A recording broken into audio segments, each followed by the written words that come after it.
নমস্কার, আপনারা দেখছেন খবর ত্রিপুরা আর আপনাদের সঙ্গে আমি অমিত। প্রথমে দেখে নিচ্ছি খবর শিরোনাম। 48 ঘন্টা পেরোলেও ইরাকের কিরকুকে জারি সেনা জঙ্গি সংঘর্ষ। শনিবার ইরাকের নিরাপত্তা বাহিনী জানিয়েছে কিরকুক শহরের একাংশের দখলদারি নিয়ে সেনা জঙ্গি সংঘর্ষে প্রাণ হারিয়েছে 48 জন জঙ্গি। দেশের আন্তর্জাতিক সীমান্তে এখন উত্তেজনা তুঙ্গে। এই পরিস্থিতিতে দেশের সীমান্তে প্রহরারত জওয়ানদের দীপাবলির শুভেচ্ছা বার্তা পাঠানোর জন্য দেশবাসীর কাছে আর্জি জানালেন প্রধানমন্ত্রী নরেন্দ্র মোদী। প্রয়াত হলেন মাউন্ট এভারেস্ট জয়ী বিশ্বের প্রথম মহিলা জুংকো তাবেই। মৃত্যুকালে তার বয়স হয়েছিল 77। নিয়ে নিচ্ছি ছোট বিজ্ঞাপন বিরতির সঙ্গে থাকুন।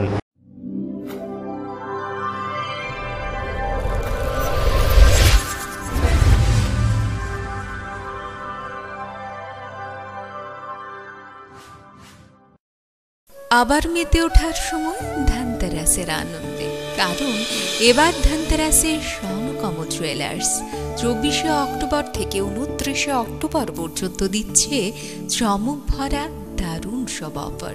থাকছে সোনার গহনার মজুরিতে 20%, হীরের গহনার উপর 8% আকর্ষণীয় ছাড়। তাছাড়া প্রত্যেক কেনাকাটায় ডেইলি লাকি ড্রয়ের কুপনের মাধ্যমে পছন্দসই যে কোনো ইলেকট্রনিক অ্যাপ্লায়েন্সেস অথবা সোনার কয়েন পর্যন্ত জিতে নেওয়ার সুযোগ।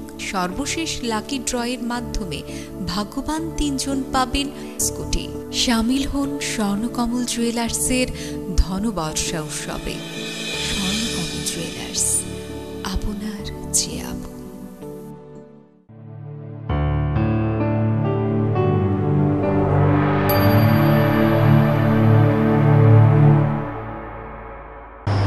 বিরতির পর স্বাগত। এখন খবর বিস্তারিত।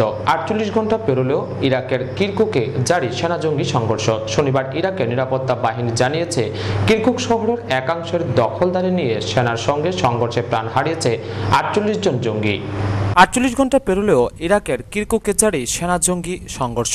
শনিবার ইরাকের নিরাপত্তা বাহিনী জানিয়েছে কিরকুক শহরের একাংশের দখলদারি নিয়ে সেনার সঙ্গে সংঘর্ষে ইতিমধ্যে প্রাণ হারিয়েছে 48 জন জঙ্গি। সেনা সূত্রে খবর, শনিবার কুর্দ নিয়ন্ত্রিত শহরটির সরকারি দপ্তরগুলি দখল করে নেওয়ার চেষ্টা চালায় আইএস জঙ্গিরা। পাল্টা জঙ্গি নিধনে নামে সেনার বিশেষ সন্ত্রাস দমন শাখা ও গোয়েন্দারা। তাতে বেশ কয়েকজন জঙ্গি ঘায়েল হলেও শনিবার রাত পর্যন্ত লাগাতার সংঘর্ষ জারি রয়েছে। বাগদাদ থেকে 240 কিলোমিটার দক্ষিণের এই শহরটিতে জারি হয়েছে কারফিউ। অভ্যন্তরীণ মন্ত্রকের এক কর্তা জানিয়েছেন আইএস এর তাণ্ডবে প্রাণ হারিয়েছেন 46 জন। তার বক্তব্য, শহরের পরিস্থিতি নিয়ন্ত্রণে আনতে সেনা চেষ্টা চালালেও দক্ষিণ ও পূর্বের কিছু অংশে এখনো গা ঢাকা দিয়ে রয়েছে জঙ্গিরা। ফলে বাগদাদ থেকে সামনে সেনা পাঠানো হচ্ছে সেখানে। চলতি সপ্তাহের গোড়ায় আইএস জঙ্গিদের হাত থেকে মুসুল উদ্ধারের জন্য অভিযানে নেমেছে ইরাকের যৌথ বাহিনী। সেনা সূত্রের খবর, মুসুল থেকে 60 কিলোমিটার দূরের কায়ারা শহর দখল করে নিয়েছে ইরাকের সেনাবাহিনী। 2014 সাল থেকে আইএস এর নিয়ন্ত্রণে ছিল এই খ্রিস্টান প্রধান শহরটি, যা দখল করে ইরাকে আইএস এর অন্যতম পোক্ত ঘাঁটি মুসুল জয়ের পথে বেশ কয়েক পা এগিয়ে গেল সেনা। সূত্রের খবর, 25,000 ইরাকি সেনার সঙ্গে অভিযানে সামিল হয়েছে কুর্দ ও পেশমুর্গা বাহিনী। তাল মিলিয়ে সমানে বোমাবর্ষণ চালাচ্ছে মার্কিন সেনা। এই পরিস্থিতিতে ইরাকের প্রধানমন্ত্রী হায়দার আল আবাদির সঙ্গে বৈঠকের জন্য বাগদাদে আসেন মার্কিন প্রতিরক্ষা সচিব এস কার্টার। সেনার একটি সূত্র জানাচ্ছে, মুসুলের আশপাশের শহরগুলিতে আইএস জঙ্গিদের হাতে প্রাণ হারিয়েছেন প্রায় 250 জন। সেনার হাত থেকে বাঁচতে মানব ঢাল হিসেবে ব্যবহার করা হচ্ছে স্থানীয় বাসিন্দাদের। এর জন্য 550টি পরিবারকে তুলে নিয়ে গেছে আইএস জঙ্গিরা। গোয়েন্দারা জানিয়েছেন তাদের মৃত্যুর পর দেহগুলিকে জড়ো করা হচ্ছে গণকবরে। নিহতদের মধ্যে বেশ কয়েকজন শিশু রয়েছে। শুক্রবার এই নিয়ে উদ্বেগ প্রকাশ করে রাষ্ট্রপুঞ্জ। এর মধ্যে মার্কিন সেনা জানিয়েছে শুক্রবার মুসুলের কাছে একটি সালফার কারখানা থেকে ধোঁয়া বেরোতে দেখা যায়। জঙ্গিরা এই কারখানাটিতে আগুন ধরিয়ে দিয়েছে না সেনা অভিযানের সময় সেটি ক্ষতিগ্রস্ত হয়েছে তা স্পষ্ট নয়। যুদ্ধের খবর সংগ্রহ করতে গিয়ে এদিনই মুসুলের দক্ষিণে আল সুরা শহরে প্রাণ হারিয়েছেন এক চিত্র সাংবাদিক। শনিবার কিরকুকেও এক সাংবাদিককে হত্যা করেছিল আইএস জঙ্গিরা। ব্যুরো রিপোর্ট, খবর ত্রিপুরা। দেশের আন্তর্জাতিক সীমান্তে এখন উত্তেজনা তুঙ্গে। এই পরিস্থিতিতে দেশের সীমান্তে প্রহরারত জওয়ানদের দীপাবলির শুভেচ্ছা বার্তা পাঠানোর জন্য দেশবাসীর কাছে আর্জি জানালেন প্রধানমন্ত্রী নরেন্দ্র মোদী। এর জন্য তিনি একটি বিশেষ অভিযানেরও সূচনা করেছেন।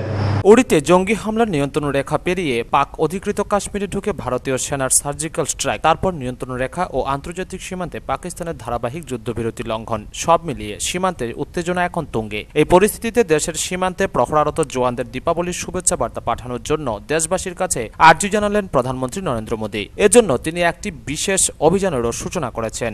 এর মাধ্যমে দেশবাসী সীমান্তে প্রহরারত সৈন্যদের দীপাবলির শুভেচ্ছা জানাতে পারবেন। নরেন্দ্র মোদী অ্যাপের #সন্দেশ টু সোলজার্স অভিযানের মাধ্যমে জওয়ানদের শুভেচ্ছা বার্তা পাঠানো যাবে। এছাড়াও mygov.in এবং আকাশবাণীর মাধ্যমেও এই বার্তা পাঠানো যাবে। জনগণের আবেগ সশস্ত্র বাহিনীর কাছে পৌঁছে দিতে দূরদর্শনও একটি অনুষ্ঠান শুরু করতে চলেছে। অভিযানের নেতৃত্বে রয়েছেন প্রধানমন্ত্রী। টুইটে তিনি বলেছেন, আমি সৈনিকদের প্রতি বার্তা পাঠিয়েছি, আপনারাও বার্তা পাঠাতে পারেন। আপনাদের শুভেচ্ছা আমাদের বাহিনীকে খুশি করবে। প্রধানমন্ত্রী আরও বলেছেন, এই দীপাবলিতে মনে রাখতে হবে সাহসী সশস্ত্র বাহিনীর কথা, যারা ধারাবাহিকভাবে আমাদের দেশকে রক্ষা করে চলেছেন। জয় হিন্দ। প্রধানমন্ত্রী বলেছেন, যখন 1.25 কোটি মানুষ সৈন্যদের পাশে থাকেন, তখন তাদের মনোবল 1.25 কোটি গুণ বেড়ে যায়। অভিযানের অংশ হিসেবে প্রধানমন্ত্রী সোশ্যাল নেটওয়ার্কিং সাইটে একটি ভিডিও শেয়ার করেছেন। এই ভিডিওতে তিনি দেশের মানুষকে সশস্ত্র বাহিনীর জওয়ানদের কাছে বার্তা পাঠানোর আর্জি জানিয়েছেন। এই ভিডিও ফেসবুক ও টুইটারের মতো সোশ্যাল নেটওয়ার্কিং সাইটে দারুণ সাড়া ফেলেছে। উৎসবের মরশুমে এই অভিযান সশস্ত্র বাহিনীর প্রতি দেশের শ্রদ্ধা ও ভালোবাসা জানানোর মাধ্যম হয়ে উঠবে বলে প্রধানমন্ত্রীর দপ্তর থেকে প্রকাশিত এক বিবৃতিতে বলা হয়েছে। লোকজন যাতে হাতে লেখা বার্তা জওয়ানদের পাঠাতে পারেন, সেজন্য নরেন্দ্র মোদী অ্যাপে একটি বিশেষ মডিউল চালু করা হয়েছে। इस दीपावली में हम सभी देशवासी हमारी रक्षा के लिए, हमारी सुख चैन की जिंदगी के लिए अपना जीवन खपा देने वाले सुरक्षा बलों को दीपावली की शुभकामनाएं भेजें। मैंने अभी देश के जवानों को दीपावली की शुभकामना भेज दी। आप भी मेरे साथ जुड़िए। 125 करोड़ देशवासी वीरों के साथ खड़े रहते हैं, जवानों के साथ खड़े रहते हैं, सुरक्षा बलों के साथ खड़े रहते हैं, तो उनकी ताकत 125 करोड़ गुना बढ़ जाती है। ব্যুরো রিপোর্ট, খবর ত্রিপুরা। প্রয়াত হলেন মাউন্ট এভারেস্ট জয়ী বিশ্বের প্রথম মহিলা জুংকো তাবেই। মৃত্যুকালে তার বয়স হয়েছিল 77।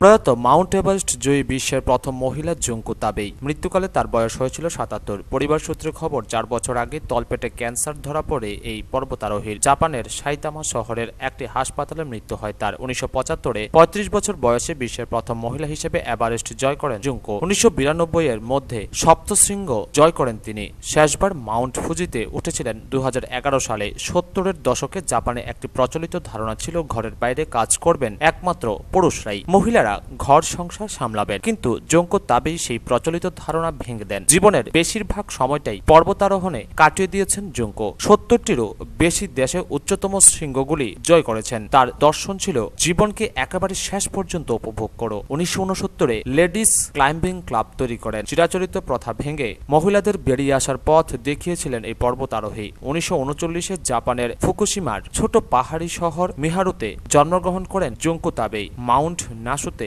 শিক্ষকের হাত ধরেই প্রথম পর্বতে ওঠা তার। ব্যুরো রিপোর্ট, খবর ত্রিপুরা। আবারও নিয়ে নিচ্ছে ছোট্ট বিজ্ঞাপন বিরতি, সঙ্গে থাকুন।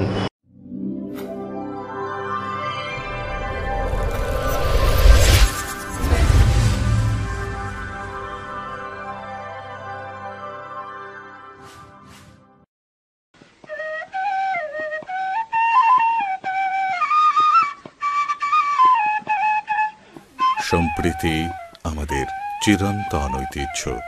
আসুন আমরা সকলে এই সম্প্রীতির বন্ধনকে আরো সুদৃঢ় করি। ত্রিপুরা সরকার। গুজবে কান দেবেন না, গুজব ছড়াতে দেবেন না। গুজবে বিভ্রান্তি সৃষ্টি হয়, শান্তি ও সম্প্রীতি বিনষ্ট করে। শান্তি ও সম্প্রীতি রক্ষায় সকলে এগিয়ে আসুন। ত্রিপুরা সরকার।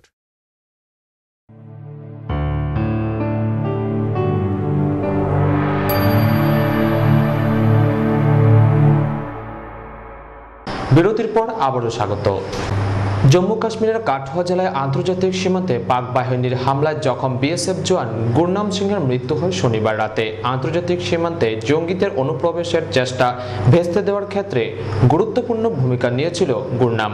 জম্মু ও কাশ্মীরের কাঠুয়া জেলায় আন্তর্জাতিক সীমান্তে পাক বাহিনীর হামলায় জখম বিএসএফ জওয়ান গুরনাম সিংহের মৃত্যু হলো। ২৬ বছরের এই জওয়ানকে জম্মুর গভর্নমেন্ট মেডিকেল কলেজে ভর্তি করা হয়েছিল, কিন্তু শেষ পর্যন্ত থেমে গেল লড়াই। শনিবার রাত 12:30 নাগাদ মৃত্যু হলো তার। পুলিশ সূত্রে এ খবর জানানো হয়েছে। আন্তর্জাতিক সীমান্তে জঙ্গিদের অনুপ্রবেশের চেষ্টা ভেস্তে দেওয়ার ক্ষেত্রে গুরুত্বপূর্ণ ভূমিকা নিয়েছিলেন গুরনাম। এরপর তাকেই টার্গেট করে পাকিস্তানের সেনা, তাকে লক্ষ্য করে পাক বাহিনী, গুরুতর জখম হন তিনি। উল্লেখ্য, সীমান্তে পাকিস্তানের গুলি চালনার মুখের মতো জবাব দেয় বিএসএফ। পাক রেঞ্জার্সের 7 কর্মী এবং এক জঙ্গি ভারতীয় সীমান্তরক্ষী বাহিনীর গুলিতে মারা যায়। 26 বছরের শহীদ গুরনাম যে সাহসিকতার সঙ্গে পাক বাহিনীর মোকাবিলা করেছিল, হাসপাতালে সেভাবে মৃত্যুর সঙ্গে লড়াই করার চেষ্টা করেছিল। পাক রেঞ্জার্সদের একটি গুলি তার মাথায় লেগেছিল। 50 ঘন্টারও বেশি সময় ধরে গুরনামকে বাঁচানোর সমস্ত চেষ্টা করা হয়েছিল, কিন্তু কাজে এলো না সেই চেষ্টা। গুরনাম 19 ও 20 অক্টোবরের রাতে যখন জঙ্গিরা পাক বাহিনীর মদতে ভারতে অনুপ্রবেশের চেষ্টা করছিল, তখন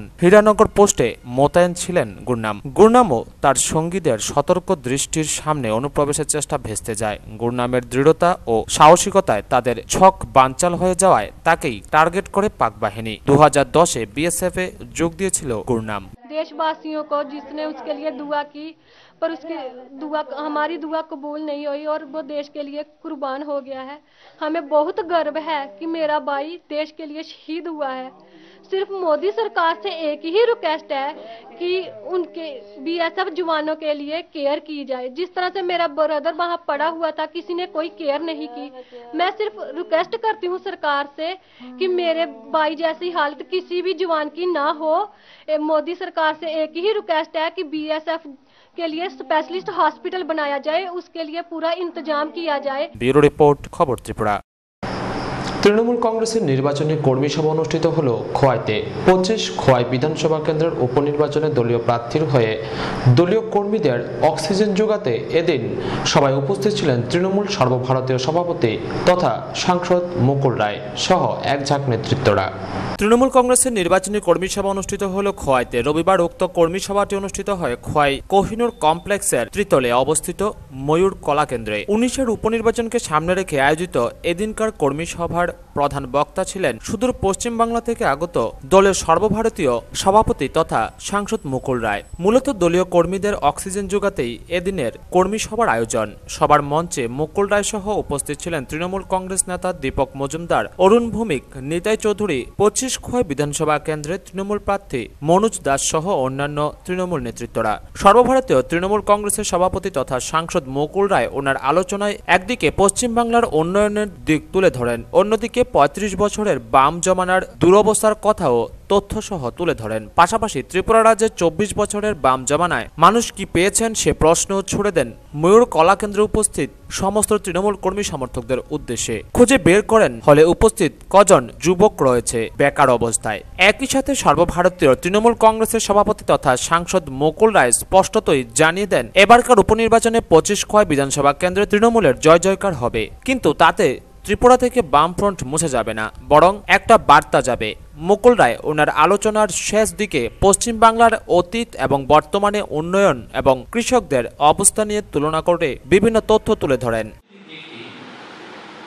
আপনারা যদি সবাই মিলে মনে করেন যে আমরা জিতবো, চেয়ারটা পাল্টে যাবে। এত সবসময় মনে হচ্ছে সবসময় মনে হচ্ছে কি একটা হয়েছে, কেন কিসের ভয় আপনাদের?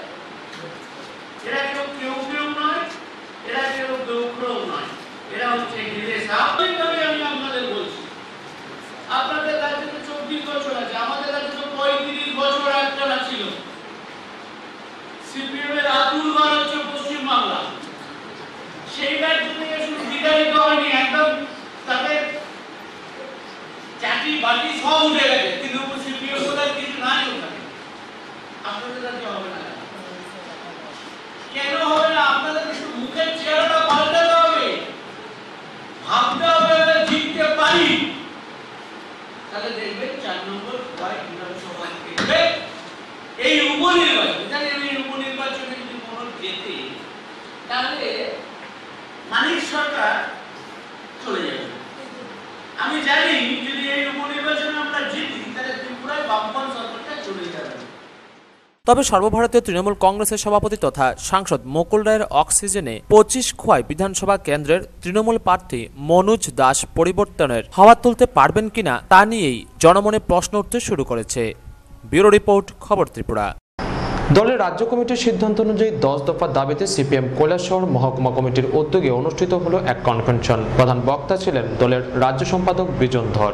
সিপিএম রাজ্য কমিটির সিদ্ধান্ত অনুযায়ী দ্রব্যমূল্য বৃদ্ধি রোধে কেন্দ্রকে প্রয়োজনীয় ব্যবস্থা গ্রহণ, অবিলম্বে কেন্দ্রীয় দপ্তরের শূন্যপদ পূরণ, কৈলাসহরের বিমানবন্দর পুনরায় চালু করা সহ 10 দফা দাবিতে সিপিএম কৈলাসহর মহকুমা কমিটির উদ্যোগে রবিবার কৈলাসহর টাউন হলে এক কনভেনশন অনুষ্ঠিত হয়। কনভেনশনের প্রধান বক্তা ছিলেন দলের রাজ্য কমিটির সম্পাদক বিজন ধর। এছাড়া উপস্থিত ছিলেন সিপিএম ঊনকোটি জেলা কমিটির সম্পাদক বিজয় রায়, কৈলাসহরে মহকুমা কমিটির সম্পাদক লক্ষণ কর, সিপিএম নেতা মফস্বর আলী, কান্তিলাল দেব সহ আরও অনেকে। কনভেনশনে বক্তব্য রাখতে গিয়ে বিজন ধর কংগ্রেস, বিজেপি, তৃণমূল কংগ্রেস, আইপিএফটিকে তীব্র সমালোচনা করেন। তিনি বলেন, সম্প্রতি কাশ্মীরে যা হচ্ছে তা সবটাই নাটক। এছাড়াও তিনি আরো বলেন, বিজেপি এবং তৃণমূলের মিথ্যা টোপে আমাদের দলের কিছু কর্মীদেরও ভুল বোঝাচ্ছে এবং তাদের দলে নিয়ে যাচ্ছে। এ নিয়েও তিনি কনভেনশনে সরব হন। চায়নার উদাহরণ দিলে বলবেন চীনের দালাল, আপত্তি নাই, চীনের দালাল হতেও কোনো অসুবিধা নাই আমাদের। আমেরিকার দালাল আমরা হব না এদের মতো, বিজেপি, তৃণমূল, কংগ্রেস এদের মতো আমেরিকার দালাল হব না, কারণ তারা আগ্রাসী, তারা যুদ্ধবাজ।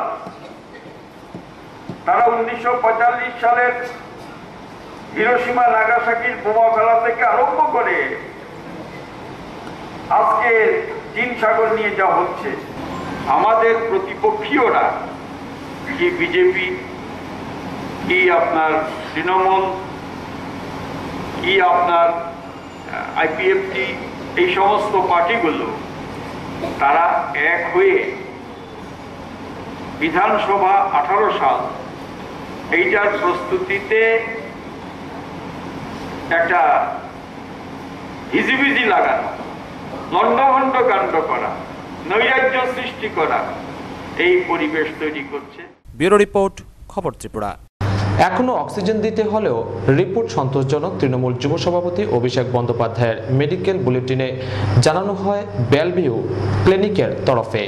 অভিষেক বন্দ্যোপাধ্যায়কে এখনো অক্সিজেন দিতে হচ্ছে। বেলভিউ ক্লিনিকের তরফে মেডিকেল বুলেটিনে জানানো হয়েছে, তৃণমূল যুব সভাপতির এখনো জ্বর রয়েছে, শরীরে ব্যথাও রয়েছে। গতরাতে অভিষেকের হার্টের ঘন ঘন ওঠানামা করে, যাতে চিকিৎসকরা উদ্বিগ্ন হয়ে পড়েন। তবে শারীরিক সমস্ত পরীক্ষার রিপোর্ট আশাব্যঞ্জক। অভিষেক বন্দ্যোপাধ্যায়ের চোখের পরীক্ষার রিপোর্টও সন্তোষজনক। চিকিৎসকরা জানিয়েছেন, বা চোখের নিচে হাড়ের ফোলা কমলেই অভিষেক বন্দ্যোপাধ্যায়ের অস্ত্রোপচার করা হবে। গত মঙ্গলবার বহরমপুর থেকে কলকাতা ফেরার পথে দুর্গাপুর এক্সপ্রেসওয়েতে দুর্ঘটনার কবলে পড়ে অভিষেকের গাড়ি। এরপর থেকেই তিনি বেলভিউয়ে ভর্তি। হাসপাতালের 217 নম্বর কেবিনে ভর্তি রয়েছেন তিনি। অভিষেকের ম্যাক্সিলো ফেসিয়াল অপারেশন 14 দিনের মধ্যে করতে হবে। ব্যুরো রিপোর্ট, খবর ত্রিপুরা।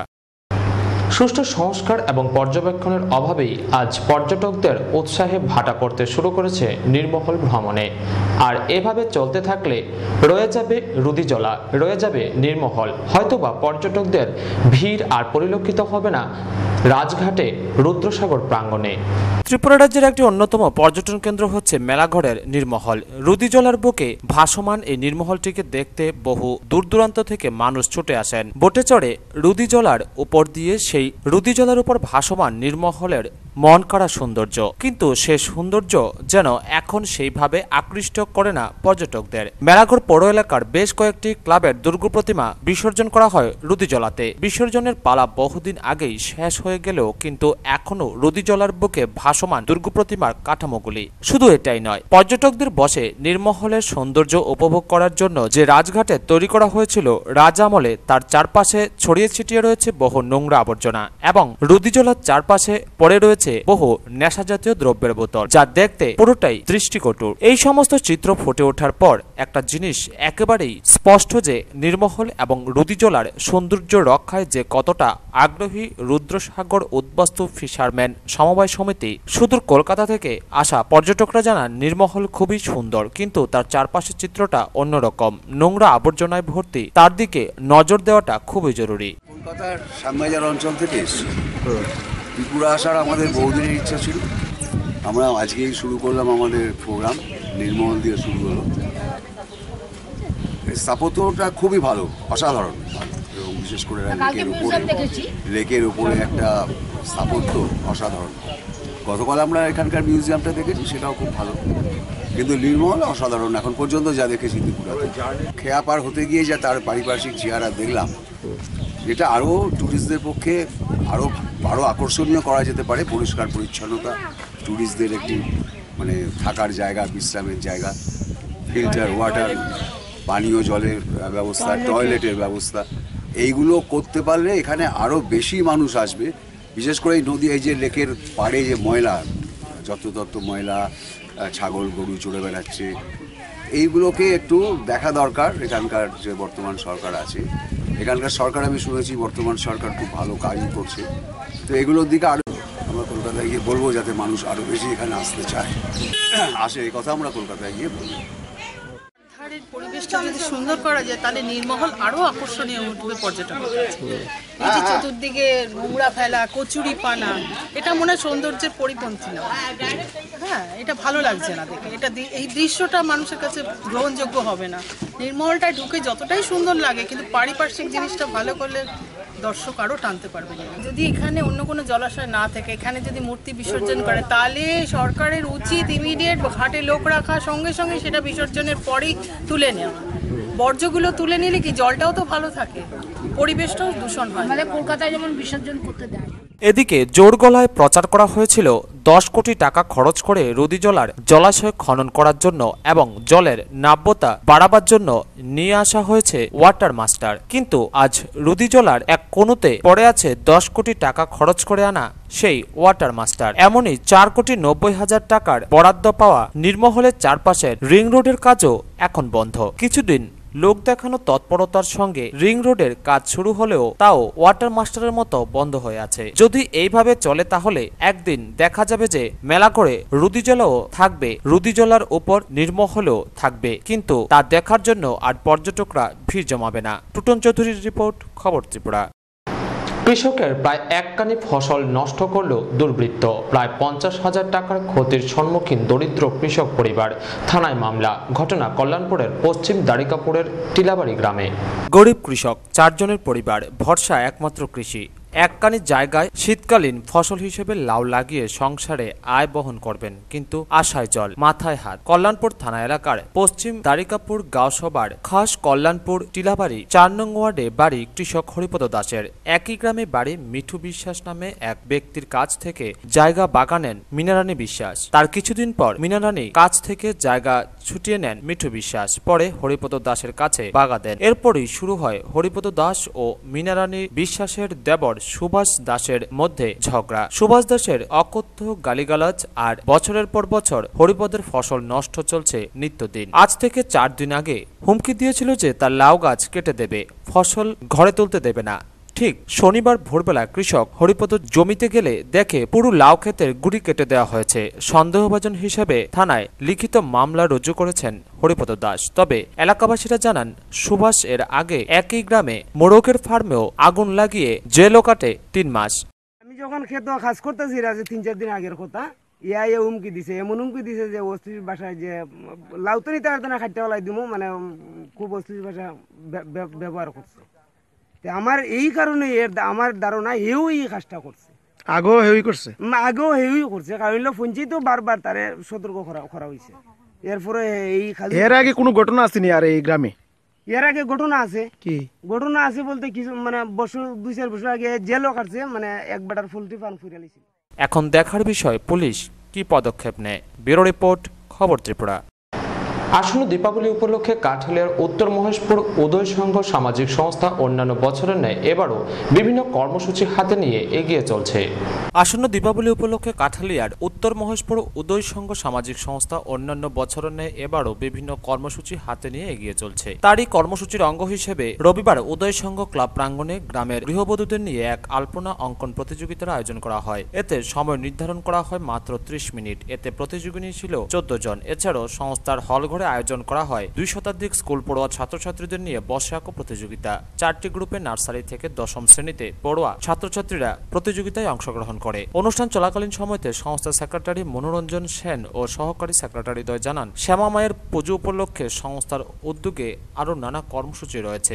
উপলক্ষে উদয় সংঘ সমাজ উন্নয়ন সংস্থার পক্ষ থেকে প্রত্যেক বছরের ন্যায় আমরা এই বছর বিভিন্ন কর্মসূচি আমরা হাতে নিয়েছি এবং সমগ্র এই মাসব্যাপী আমাদের এই কর্মসূচি চলবে এবং প্রাথমিক অঙ্গ হিসেবে আজকে আমরা উদয় সংঘ সমাজ উন্নয়ন সংস্থার উদ্যোগে এই অঞ্চলে বিভিন্ন স্কুলের ছাত্রছাত্রীদের নিয়ে এবং যেখানে নার্সারি থেকে ক্লাস 10 পর্যন্ত ছাত্রছাত্রীদের নিয়ে 4টি গ্রুপে আমরা বসে আঁকো প্রতিযোগিতা আমাদের চলছে এবং আমাদের চলছে এই পাড়ার বিভিন্ন প্রান্ত থেকে আগত আমাদের মা বোনদের নিয়ে আলপনা প্রতিযোগিতা এবং আমাদের সামনে থাকবে আমাদের কর্মসূচি হিসাবে থাকবে সন্ত্রাস বিরোধী এবং বর্তমানের যে সন্ত্রাস বিরোধী চলছে সেই সন্ত্রাস বিরোধীর উপরে আমরা একটা ধিক্কার আমাদের র্যালি থাকবে।